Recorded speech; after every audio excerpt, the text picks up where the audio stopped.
ini, kalian bisa melihat tahapan-tahapannya dan juga keterkaitan sama aspek-aspek lain di dalam sebuah perintah RM. Jadi konsekuensi kalau misalnya kamu gunakan RF seperti apa, RM saja seperti apa. Nah, itu dijelaskan lebih rinci di sistem reference manual. Dan ini merupakan salah satu bagian yang bisa digunakan. Jadi kita bisa buka kembali ya untuk kebutuhan WSL-nya. Saya coba buka dulu.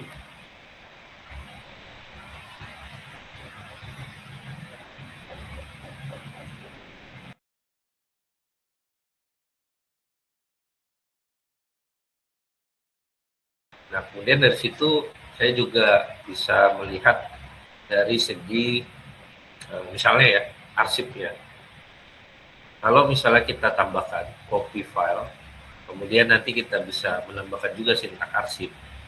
Ini nanti bisa menghasilkan beberapa bagian yang sifatnya itu bisa melakukan proses preserve ya, sehingga terjaga dari beberapa pencarian-pencarian, bahkan memungkinkan juga untuk melakukan semacam hidden.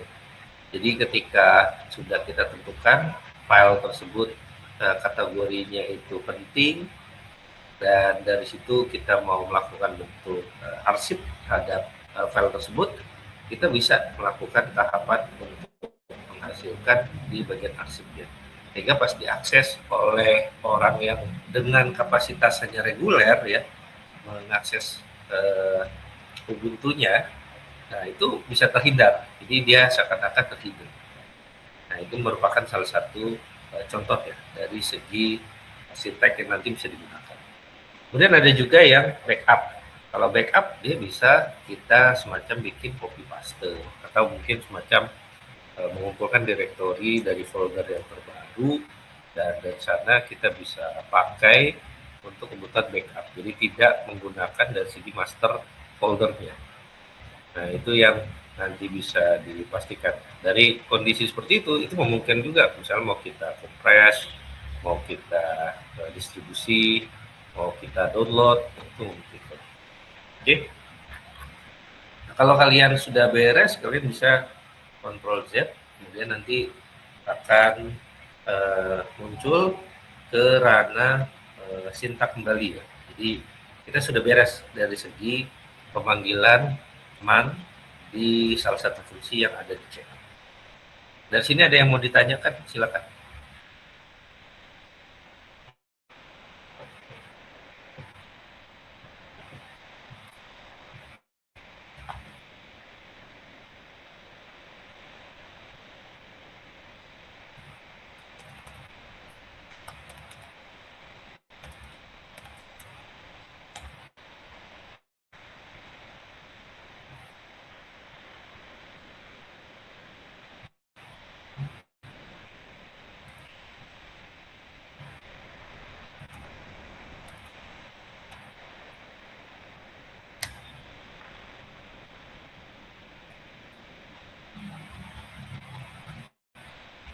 Cukup jelas ya. Dan kita lanjut ke tahap berikutnya. Nah, sudah masuk ke bagian yang cukup butuh perhatian lebih ya sama kalian. Karena kita masuk ke ranah kompres file ya. Kalau kita dengan menggunakan Windows ya, pasti kita tinggal agak mudah ya, karena user interface-nya cukup user friendly gitu. Tapi kalau untuk di Ubuntu pasti akan jadi beberapa bagian yang harus bisa kalian lihat lebih dalam, karena terkaitan sama interface yang mungkin agak kaku ya, dan dominannya dengan menggunakan sebuah command line. Kemudian kita juga agak-agak harus menggunakan sebuah logic ya untuk bisa mencari dari sisi direktori yang akan kita pakai. Nah di sini kenapa kompresi itu penting? Ya pasti untuk menghemat ruang penyimpanan, kemudian mempercepat transfer data, terutama untuk proses distribusi gitu ya. Dan yang jelas melindungi data dari enkripsi yang sifatnya itu opsional. Nah, dari segi format yang bisa dikompres, kita dengan menggunakan format yang golong umum ya, seperti zip, targz untuk yang berbasis Linux, kemudian yang .rar yang sifatnya itu bisa kompresi dalam konteks tinggi ya. Namun itu proprietary, jadi harus ada izin terlebih dahulu. Kemudian untuk praktiknya, bagaimana kita bisa menjalankan dari fungsi yang ada di zip. Nah, yang pertama pasti kita harus melakukan instalasi dulu. Karena instalasi yang dilakukan saat ini setahu saya tidak serta-merta ya bisa langsung terinstall.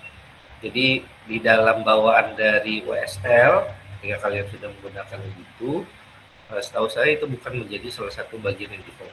Jadi harus kalian lakukan instalasi dari segi paket zip.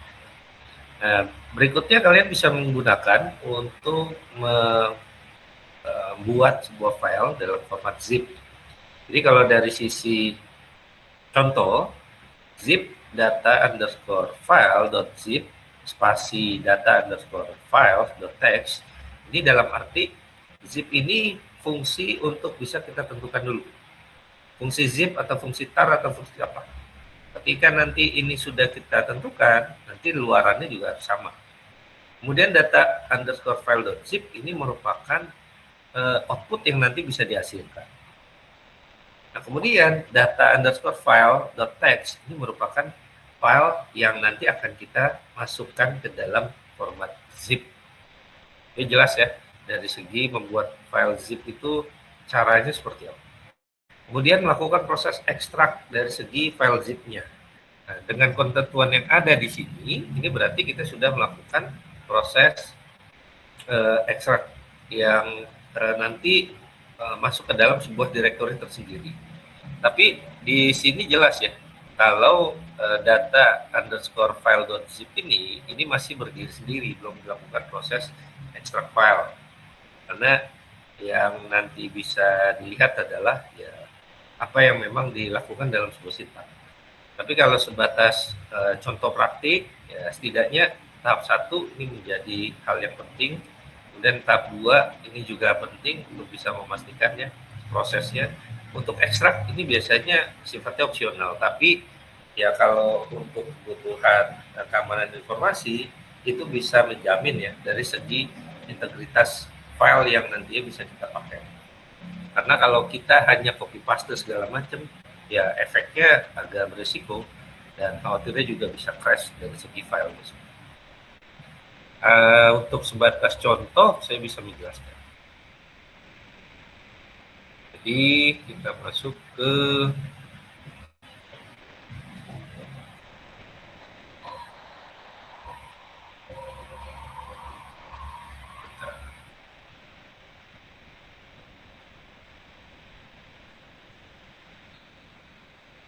ya. Jadi untuk contoh kita bisa masuk ke pertama kita tentukan dulu direktori mana yang mau kita pakai.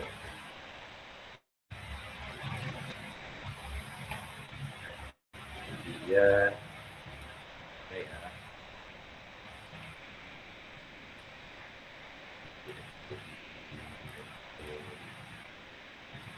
dulu pastikan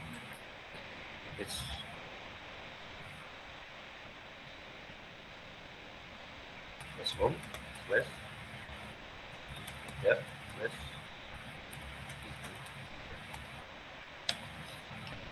Dari sini kita nanti coba kita kasih.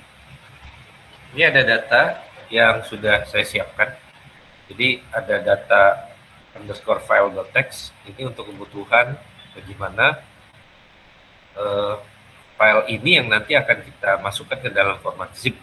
Karena pada dasarnya zip itu ya seperti halnya di Windows ya. Jadi ada folder tersendiri, kemudian dikompres dijadikan alat untuk kemudahan pendistribusian. Nah, dari dua bagian ini ada yang tanpa dua, ada yang dengan menggunakan dua. Berarti tinggal dari sisi kita mana yang mau melakukan proses ekstrak. Tapi kita kemungkinan juga bisa melakukan proses kompres dari file yang ada di sini karena kita bisa menambahkan lagi untuk hasil zip yang dengan menggunakan 3 misalnya seperti itu. Nah, sebagai contoh,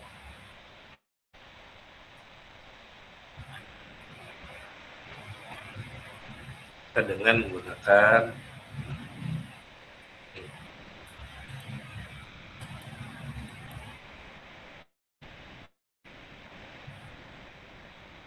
nah misalnya gini ya, terus saya tambahkan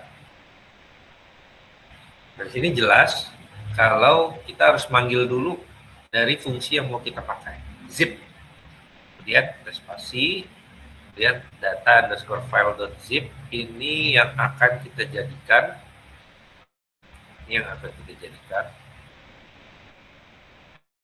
file dari zipnya, dan penamaannya bisa kita atur, misalnya dengan kita tambahkan jadi file 3. Kemudian data underscore filenya itu tetap sama ya, karena yang kita ambil hanya kebutuhan terkait proses pendistribusian yang nanti berbeda-beda antara zip tanpa nomor dan ada zip yang dengan penggunaan 2 atau 3 nanti. Kalau sudah seperti ini, kita bisa klik bagian sini dan dia tinggal melakukan proses storing ya. Dan ketika kita akses kembali untuk LS, dia ada beberapa yang sudah disiapkan. Dan ketika ada kebutuhan untuk melakukan ekstrak ya, itu kita bisa dengan menggunakan, kalau sebelumnya kita pakai yang zip, kemudian kalau untuk ekstrak kita bisa pakai yang unzip.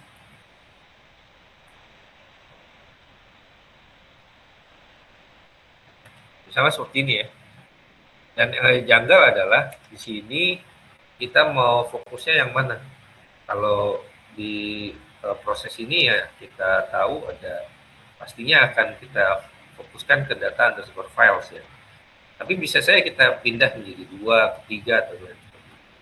Nah dari sini intinya adalah dia melakukan proses ekstrak, membuka gitu ya. Kemudian direktori yang dituju adalah di fajar/latihan 3. Jadi dari sini kita kemungkinan ada file teks yang nantinya sama, dan dari sini juga kita nanti akan dikonfirmasi sama mereka apakah harus dilakukan penyimpanan jadi update ya, atau ada bisa di rename atau seperti apa. Nah, itu memungkinkan untuk bisa kita tambahkan.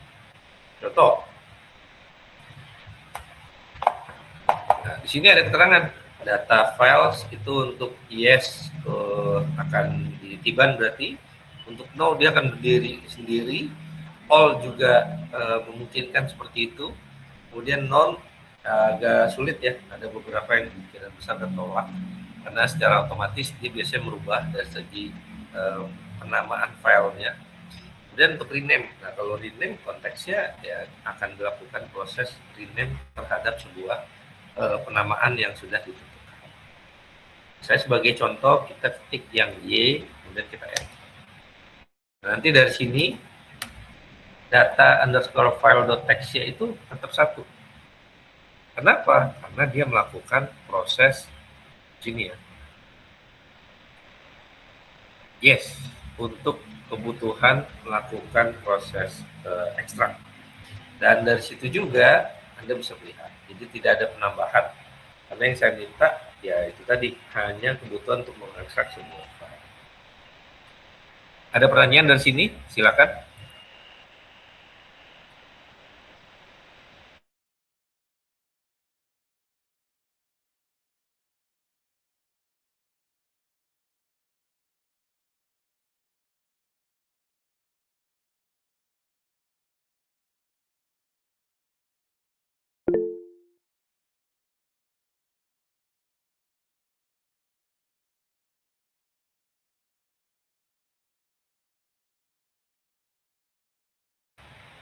Yang merah yang sebelah mana ya? Saya lihat.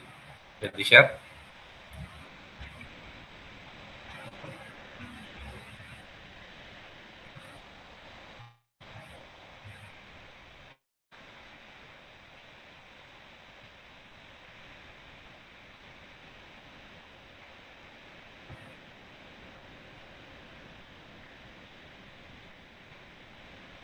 yang tulisannya berwarna merah.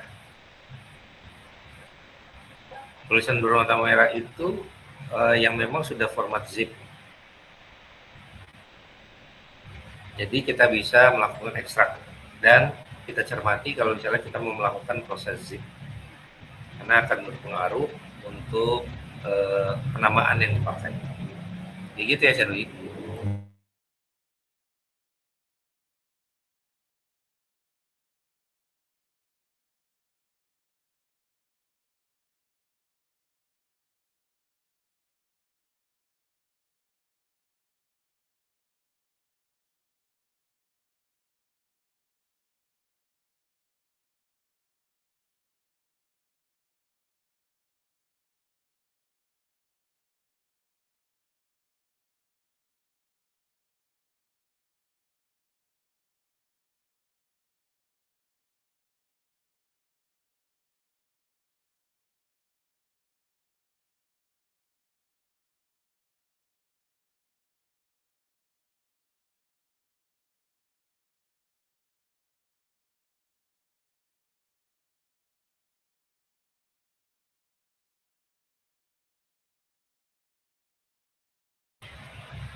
Oh begitu, baik Pak. Oke, sip.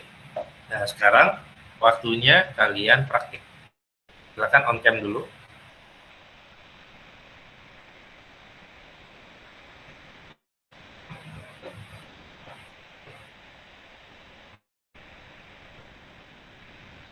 Shanley lagi di mana itu? Sakit Shanley? Lagi di rumah sakit, Pak. Waduh, kenapa kamu dirawat?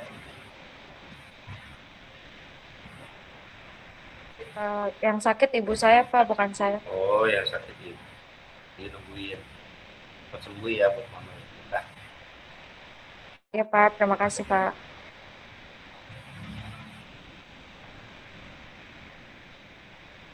mending lain? Oke. Nah, kelihatan ya. Instruksinya adalah yang pertama,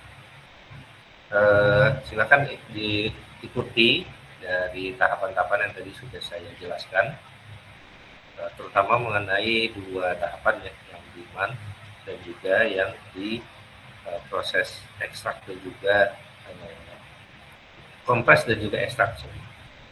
Nah dari situ silakan disiapkan di dalam Word. Jadi saya berikan waktu kurang lebih 15 menit ya. Nah, kemudian nanti silakan untuk bisa disiapkan. Nah, ketika waktunya pas, nanti bisa kita diskusikan bersama. Saya akan coba tanya secara random. Oke? Instruksinya jelas?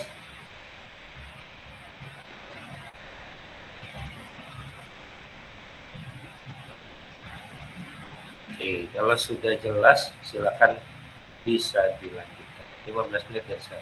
Setelah itu, kita bahas kembali materi-materi yang lain. Sama lain. Kemudian, kekuatannya sejauh mana. Lalu juga dari segi nanti ya, eskalasi yang akan kita lakukan untuk bisa melakukan penetration test dan lain sebagainya. Nah, di sini yang bisa kita pakai untuk perintah jaringan dari internet.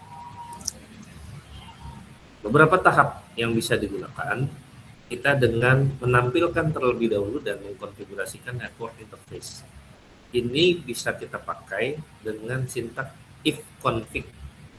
If config nanti akan menghasilkan pertama nama interface ya. Nah, kita misalnya menggunakan fasilitas internet yang mana, kemudian yang kita sambungkan di dalam server kita itu apa saja, bahkan mungkin ada berkaitan sama firewall dan lain sebagainya, nantinya akan bisa memastikan ya dari segi informasi yang didapatkan itu tergolong lebih kompleks gitu, dan kita bisa melihat kebutuhan-kebutuhan nanti, apakah kita bisa tinggal melakukan tindak lanjut beberapa tahap saja atau banyak yang lebih kita lakukan gitu ya dari segi tindak lanjutnya. Nah itu yang nanti bisa dilakukan di dalam kondisi if config. Jadi nanti akan ada interface yang langsung memberikan semacam output. Kemudian kita bisa melakukan network connectivity testing. Nah, ini untuk kebutuhan menguji konektivitas yang ada di jaringan kita. Kalau misalnya jaringan kita ke host lain itu ada dan tergolong kompleks dari segi host to hostnya, nah, nanti kita bisa memastikan jaringan ini tergolong aman dan juga bisa kita pakai untuk kebutuhan eskalasi yang lain.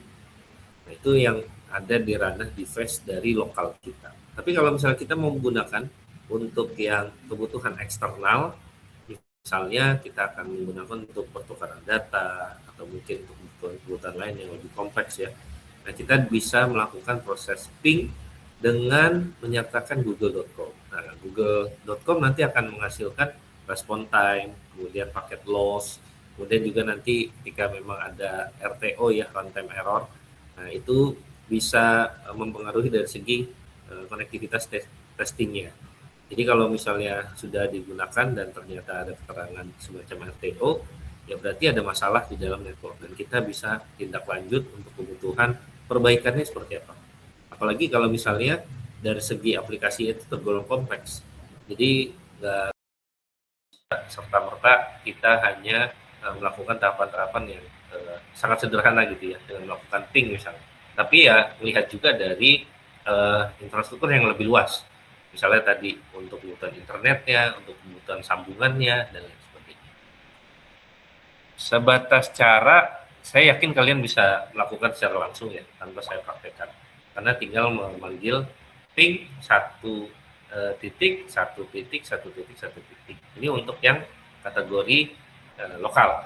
Kemudian kalau yang di eksternal, tinggal menggunakan google.com saja. Nah, secara fungsi seperti itu dan juga sintaksnya seperti itu. Untuk contoh, saya bisa menjelaskan. Saya seperti ini.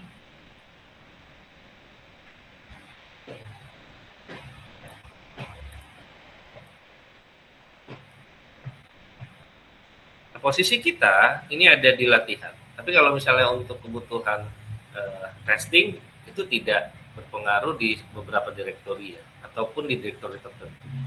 Jadi kalaupun kita mau gunakan default dari latihan 3 sekalipun, ya itu memungkinkan. Misal, ping 111. Posisinya kan terakhir seperti ini. Jadi kita akan mencari tahu dari lingkup lokal kita. Nanti akan menghasilkan pingnya itu kurang lebih seperti ini. Jadi dia secara generate akan menghasilkan banyak isu-isu terkait konektivitasnya itu sejauh mana sih dari lokal dan juga eksternalnya ketika disambung dengan internet. Nah, kemudian kalau yang di Google khususnya untuk sambungan ke eksternalnya ada perbedaan kan? Jadi ada yang dengan menggunakan ICMP, kemudian TTL dan juga time. Tapi kalau untuk yang sebelumnya dia tidak menggunakan semacam IP kalau di sini. Jadi kalau ping 111 itu lebih ke device lokal kita, sedangkan kalau yang google.com dia akan bisa mendeteksi kita menggunakan IP publik apa untuk fasilitas internet kita. Nah, dari segi contoh ini terlihat saya menggunakan IP publiknya adalah 142.251.10.102. Dan ini bisa terus-menerus. Dan untuk men-stop kita bisa Ctrl Z.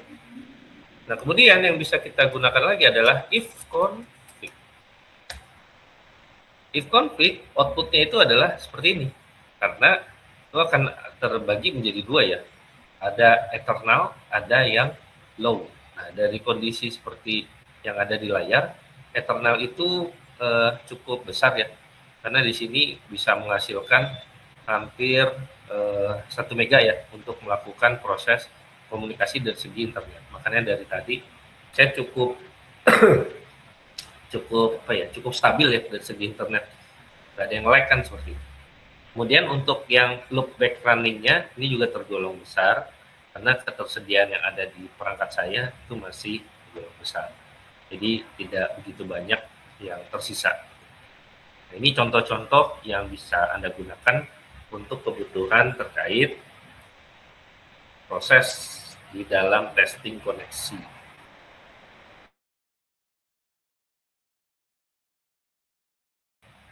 Ada pertanyaan?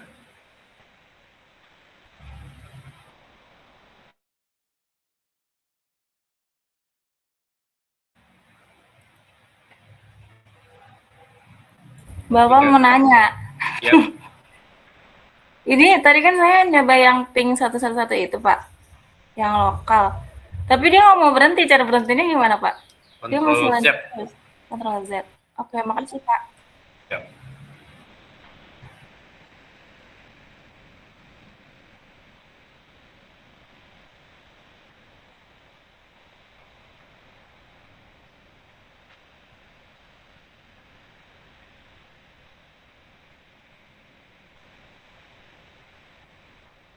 Oke.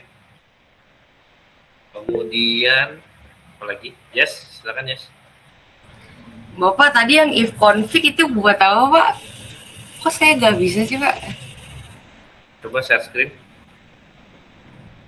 Share screen. Bapak izin, yang if Yuk. config saya ditambahin eksternal dulu Pak, nggak apa-apa Pak. Jadi ada package yang harus saya install dulu. NetTools Oh Pak. itu, ya berarti kan kamu dependensinya belum ada. Iya Pak, benar. Ya silakan bisa ditambahkan. Ah iya, Pak, saya sama kayak Reza, Pak. Ya, berarti ya dependensinya masih kosong. Silakan bisa ditambahkan.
Oke, silakan bisa dites. Saya kasih waktu 10 menit ya.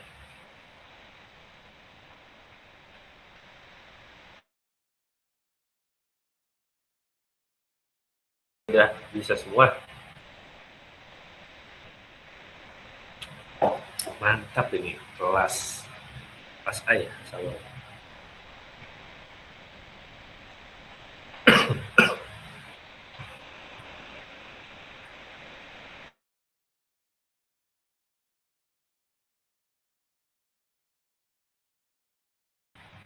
Kita ya. Dan kita masuk ke bagian 3. Manajemen akses dan kontrol.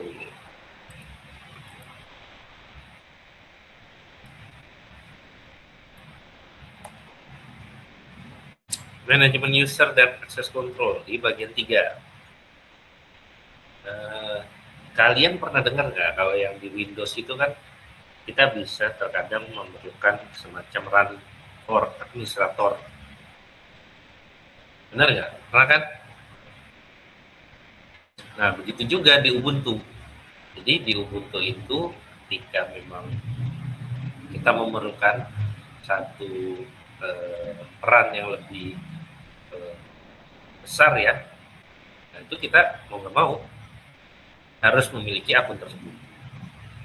Kalau kita ingat run for administrator di Windows, ya itu misalnya mau melakukan instalasi, jadi bukan user yang tipikalnya reguler, tapi harus memiliki kontrol penuh terhadap sebuah aplikasinya. Begitupun di Ubuntu. Di Ubuntu itu ada multi user system. Di Linux bisa beroperasi secara multi user dan banyak pengguna dapat akses sistem juga secara bersamaan.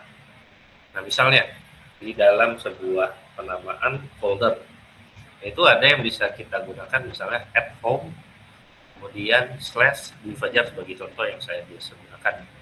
Saya juga bisa menambah dengan apa? Dengan misalnya menambah user yang lain adalah Dudu, misalnya seperti itu. Nah, jadi dari segi home nanti akan muncul setidaknya ada 2 user yang sudah kita tambahkan, atas nama Dwi Fajar yang pertama, atas nama Dudu yang kedua. Jadi kita yang fokus adalah kita mau menambahkan dari yang kategori baru. Nah, di sini yang harus bisa kalian lihat juga adalah tipe usernya. Jadi ada super user, untuk yang biasa kita gunakan adalah root ya. Nah, dari sini ini kategorinya dia kontrol penuh terhadap sebuah sistem. Kemudian ada juga yang sifatnya itu reguler, di aksesnya terbatas. Kemudian ada juga yang sifatnya itu sudo atau harus bisa menggunakan eksekusi dari segi perintah admin. Beberapa file yang penting yang nanti bisa digunakan kalian adalah pertama daftar user. Jadi kita bisa gunakan etc/password misalnya untuk kita bisa mengetahui seberapa besar daftar user yang ada di sini. Apakah cuma 1 atau 2 misalnya seperti itu. Kemudian ada juga yang bisa kita gunakan dengan melihat direktori di etc/shadow. Nah, ini untuk bisa mengetahui password dari sebuah root. Nah, sehingga nanti bisa kita eskalasi kebutuhan kita untuk bisa menambahkan user itu seberapa besar. Kemudian, nah ini beberapa proses yang bisa digunakan ya untuk menambahkan sebuah user. Jadi kita bisa menambahkan add user Dudu misalnya seperti itu. Kemudian akan membuat user atau grup dengan nama yang sama. Nah, secara otomatis dia juga akan menggenerate untuk menghasilkan home directory yang baru. Jadi dia bisa menghasilkan seperti halnya penamaan yang ada di dalam user tersebut. Kemudian sistem akan meminta password, jadi sifatnya generate juga dan dia akan melakukan konfirmasi gitu ya, password yang baru yang bisa dipakai itu yang mana. Nah, dari situ kita bisa mencari beberapa tahapan untuk bisa melengkapi ya dari setiap proses-proses penambahan user tersebut. Antara lain kita bisa melakukan verifikasi, bisa menambah ID dari user tersebut, kemudian bisa memberikan akses untuk kebutuhan sudo misalnya. Kemudian nanti sampai tahap kita menguji akses sudo yang kita gunakan sudah berhasil atau belum. Nah, ini yang bisa kalian praktekkan. Jadi sebagai contoh, saya sudah mendokumentasikan apa yang sudah saya lakukan ya. Bentar. Stop dulu.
Bentar ya.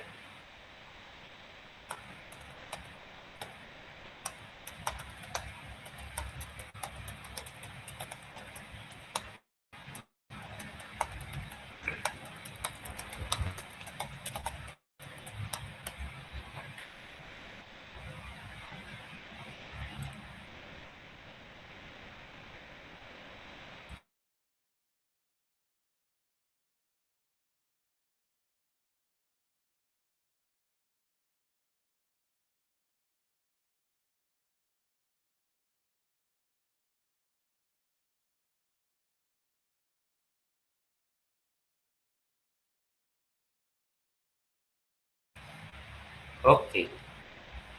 Nah, kita masuk ke contoh yang sudah dilakukan ya.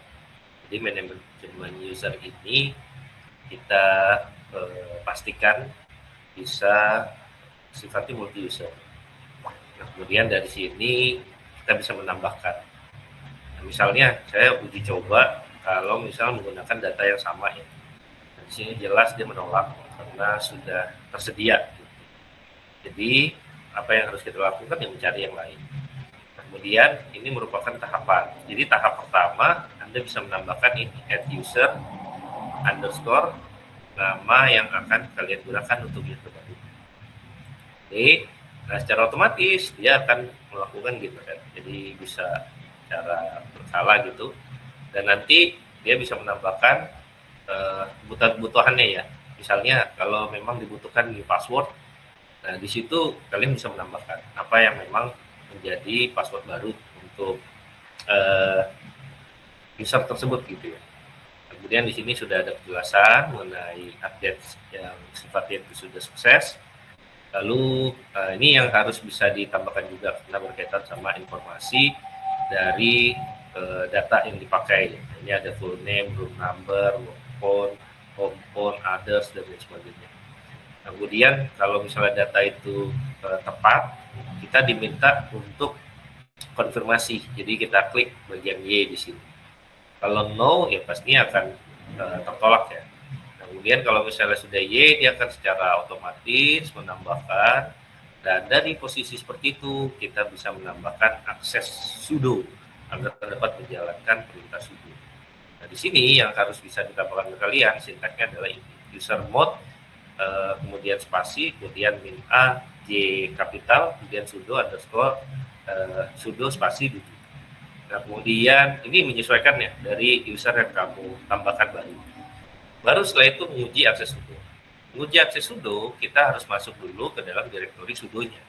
Nah, di situ ada di su, kemudian spasi, kemudian min l, kemudian spasi nama dari user yang akan diuji. Kemudian dari situ kalian bisa masuk dan dia sudah bisa memastikan sudah bisa, dan setelah itu dilakukan uji coba. Jadi kalau misalnya sudo apt-get update atau sudo apt-update, ini kita akan mendapatkan updating terkait direktori-direktori yang dipakai. Jadi tidak serta-merta data-data yang kita pakai itu jadul gitu ya. Jadi di sini ada contoh kasus yang nanti bisa Anda lihat, ada get seperti ini yang banyak, dan nanti akan mempengaruhi dari package kalian supaya package-nya itu menjadi lebih update. Jadi bisa dikategorikan kalau dari segi programming ini bisa dikategorikan debug ya. Jadi kita akan melakukan proses-proses yang sifatnya itu meminimalisir hal-hal yang tidak kita inginkan, baik dari segi crash dan lain sebagainya. Cukup jelas?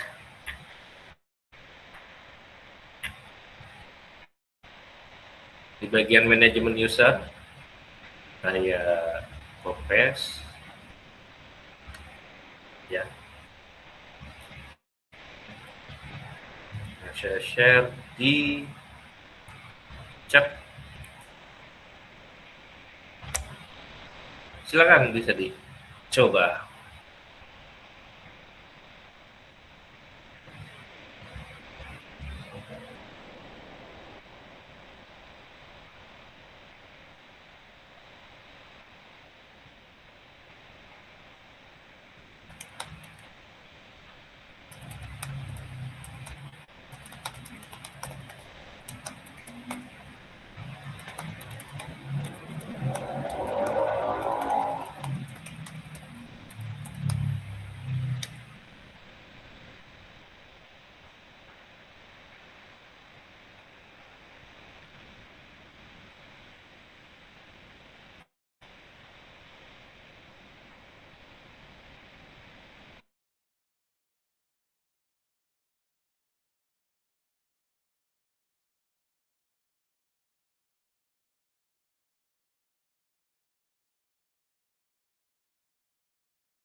UTS-nya sampai bahasan hari ini ya. Untuk minggu depan UTS pelaksanaannya online. Rehan. Bapak, izin nanya Pak. Oh, Ini saya pas di sudo apt update nggak bisa Pak. berarti belum ditambahin. Kalau dia Udah. user baru, berarti dia belum ditambahin. Udah di user baru Pak. Udah Iya. dari. User baru tersebut harus bisa ditambah sebagai peran bisa sudo. Berarti ada langkah yang belum sesuai. Kalau dari contoh yang saya share di chat itu udah sesuai karena nggak ada, itu kan saya copy paste semuanya. Itu Han, coba dipastikan lagi. Oh, oke Pak, makasih Pak. Oke.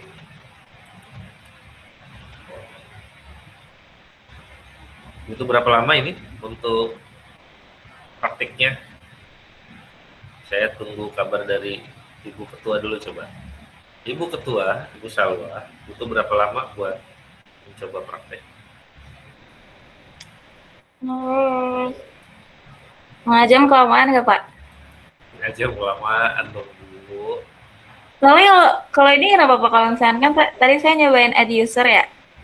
Terus ada tulisan fatal only root may. Only root may add user or group to the system. Fatal. Iya. Tulisannya only root may add user or group to the system. Ini saya share ininya aja ya, dokumennya.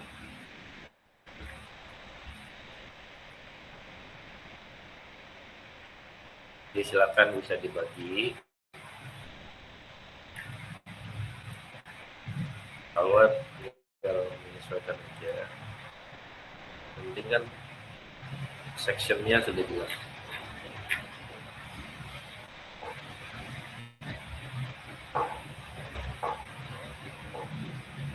Silakan Salwa. Yang terima. Udah Pak, terima kasih. Yuk.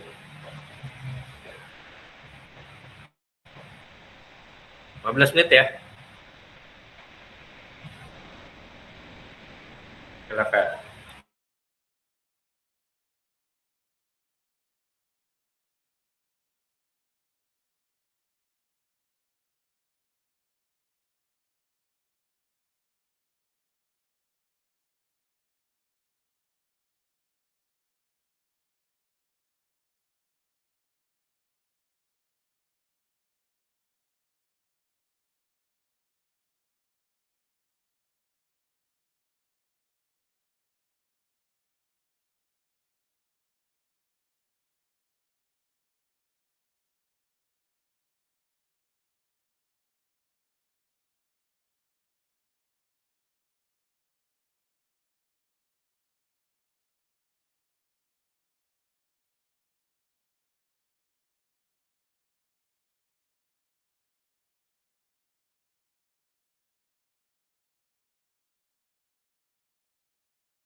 local server itu udah langsung ke MySQL, ngapain? Kamu udah sampai situ?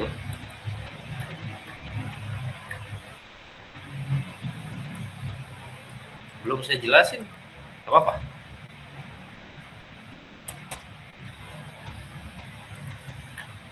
Halo, Dan. Nggak dari tadi nggak nyalain mic ya? Iya. Iya Pak, saya udah sampai ke yang download sampai ke SQL ini Pak, nggak bisa connect ke local server ya Pak. Iya, itu belum saya jelasin. Saya biar progresnya lebih cepat aja sih Pak. Nanti biar kalau Bapak udah jelasin biarlah saya lebih ngerti aja gitu. Iya, yang jelas cannot connect to local server true berarti ada proses yang belum dilakukan. Makanya ya memang karena belum saya jelaskan kan. Karena pada dasarnya ketika kamu sudah minta untuk bisa masuk ya ke MySQL, nah proses-proses tahap instalasi MySQL-nya, kemudian membuat database-nya, kemudian juga menentukan username dan lain sebagainya, itu harus dilakukan dulu. Makanya kalau berkaitan sama slide dan juga pedoman yang saya berikan, ya itu saya skip memang supaya jadi bahan komunikasi nanti saya ke kalian semua. Itu maksud saya. Oh lah, baik deh Pak. Makasih Pak. Oke. Nanti kalau kita sudah bahas sampai MySQL, berarti UTS saya minta juga. Jadi ada perbaikan khusus untuk kelas A ya. Jadi kita pelan-pelan. Oke.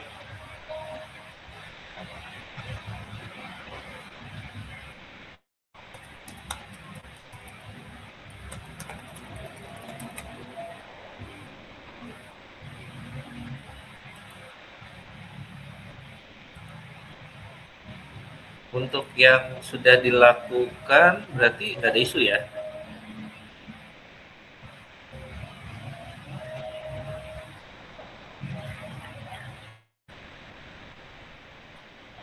Nah, sebatas gambaran tadi sempat disinggung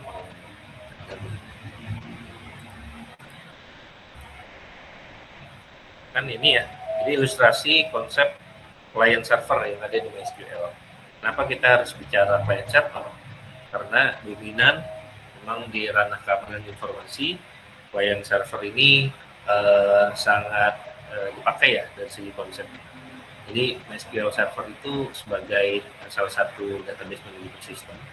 Kemudian dari beragam komputer-komputer atau station-station yang memang menggunakan jasanya itu bisa saling berkomunikasi nanti.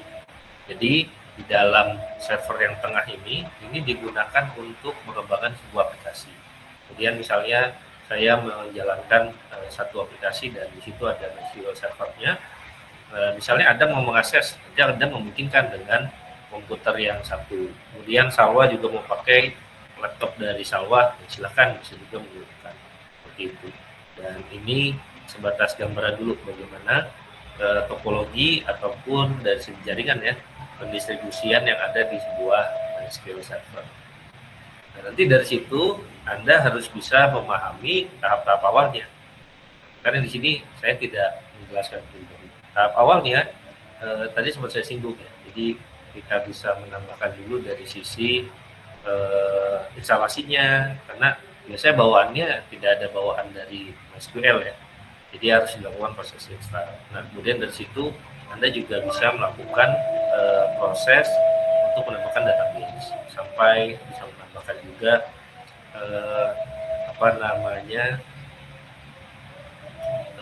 semacam password, kemudian konfigurasi dan lain sebagainya. Sehingga nanti ya sudah siap dan dari situ Anda bisa pakai dalam konteks database-nya. Dan dari database itulah yang nanti bisa kita lihat beberapa kasus yang berkaitan sama keamanan informasi. Dan insya Allah ini akan dibahas di setelah UTS ya. Mungkin di fase pertemuan 9. Kemudian dari situ kita sudah masuk ke ranah-ranah konsep dari teori-teori yang dipakai. Ini beberapa contoh kasus, misalnya berkaitan sama show index form mahasiswa. Ini ketika dihasilkan kondisi seperti ini, potensi serangan yang nanti bisa digunakan apa saja. Misalnya data tampering. Data tampering itu apa sih? Ya karena nggak ada primary key yang memang ditentukan di dalam contoh kasus ini. Nah, apa yang harus bisa dilakukan? Dia bisa membuat beberapa hal yang memungkinkan tidak ada kontrol terhadap sebuah ID tertentu. Kecuali kalau misalnya sudah ditentukan primary key-nya, dia akan bisa terkontrol dengan satu pendekatan primary key yang digunakan apa saja. Ketika disertakan nama Rudy, ya pastinya akan banyak nama Rudy nanti yang bisa digunakan ya, dan bisa dimanipulasi. Tapi kalau misalnya ditentukan nama Rudy adalah nomor 11, misalnya seperti itu, ya kita fokus dari nomor 11-nya saja. Nanti nomor 10 ada nama Rudy, nomor 12 nomor ada Rudy, misalnya seperti itu.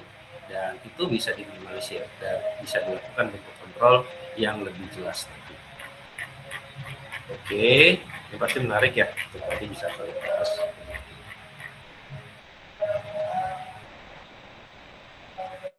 Karena sudah jam 12, ada yang mau ditanyakan kembali?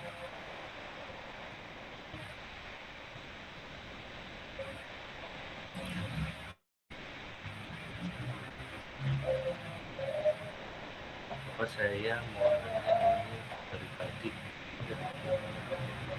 Oh iya, saya buka kesempatan ya buat semacam apa, kalau ada yang belum paham ya, silakan bisa koordinir sama Tasya. Jadi Salwa bisa koordinasi dengan Tasya. Tapi waktunya satu kali kesempatan saja buat semacam repeat ya dari apa-apa yang sudah dibahas di pembelajaran pertemuan 7 ini. Saya takutnya ada beberapa yang belum berjalan dari sisi kalian dan nantinya mempengaruhi kalian untuk bertugas. Ya, jadi silakan siapa-siapa aja yang memang mau, nanti kita coba jadikan. Tapi estimasinya mungkin ya kurang lebih 1 jam saya cukup. Bapak saya mau nanya, ini dari tadi saya coba juga di password. Coba di share screen, Firna.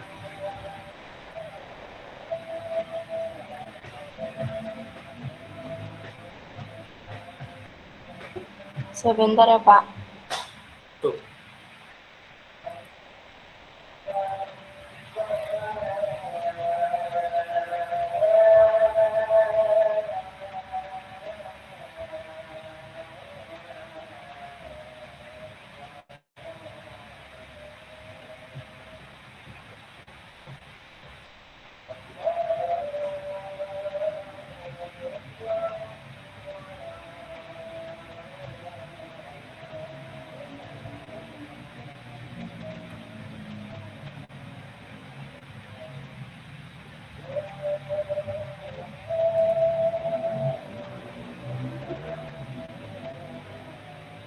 Oh, kamu lupa ya passwordnya ya? Ini mau di mod atau bagaimana? Waktu pas itu saya cuma enter doang Pak, pas yang di awal aktif password. Terus pas saya mau kayak gini dia jadi nggak bisa. Kalau misalnya lebih dari 3 kali biasanya dia nggak encrypt. Kamu sudah pastikan tuh. Saya udah nyoba beberapa kemungkinan password lain, cuma tetap nggak bisa Pak. Terus tadi juga saya coba buat restart gitu kan Pak, kayak nyoba buat uninstall si Ubuntu. Soalnya aku command C user ya. Itu direktori kamu yang pakai. Iya Pak. Gak aneh sih. Biasanya kan cuma user atau mungkin ya tidak begitu banyak itu direktori yang dipakai.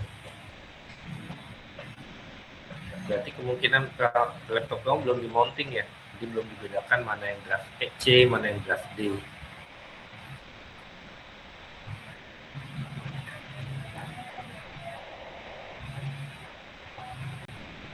Nah, kalau posisi kayak gini, ya Pak IPT kalau mau melakukan reset, ya di reset aja sih. Tapi agak resiko ya.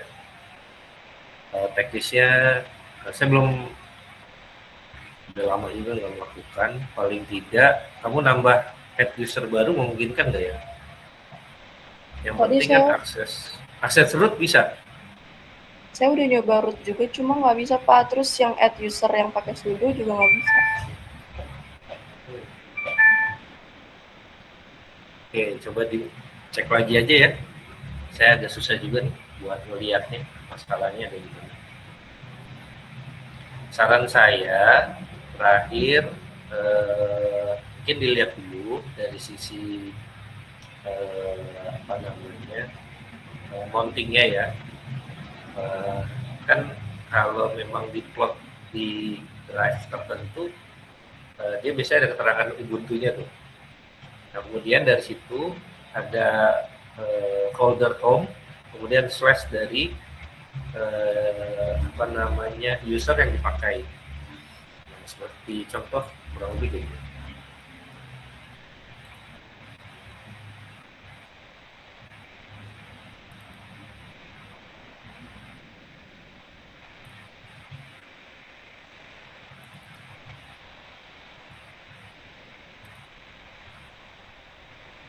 Penting dulu ini supaya benar-benar bisa kamu lihat. Idealnya sih seperti ini aja. Jadi slash home, pemanggilannya langsung di home.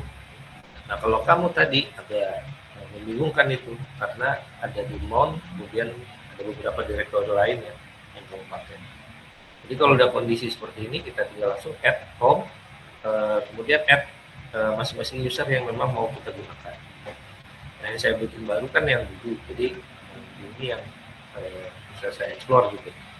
Tapi kalau yang di Fajar ya itu ada beberapa hal yang berkaitan sama root juga. Jadi kita bisa menyesuaikan. Nah, mounting ini yang saran saya perlu dicek lagi dari segi interface yang ada di Windows. Oke? Oke, makasih banyak Pak.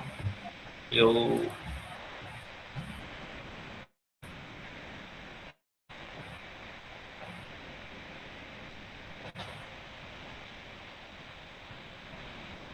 Sip, saya pikir cukup.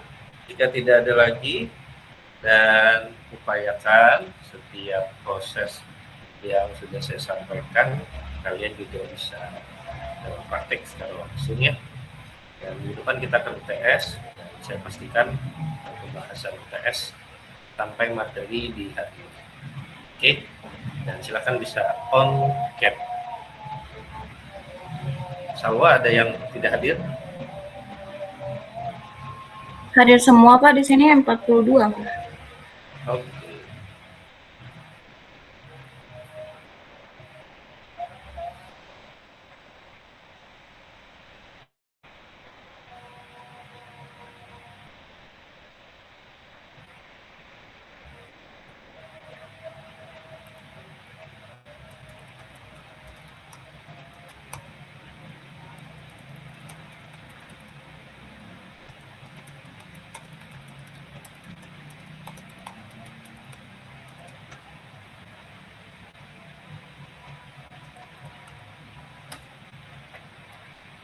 Sip.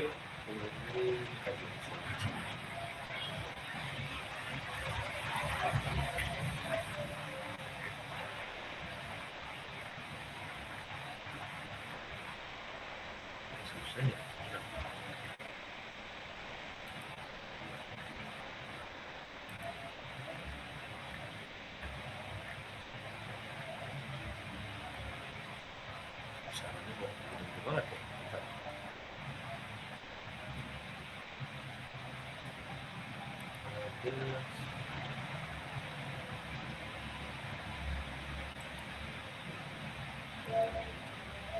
Sip.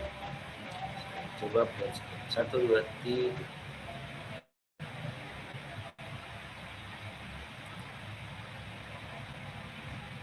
Oke, terima kasih. Sukses selalu. Jangan lupa belajar ya. Terima kasih, Pak. Terima kasih Pak.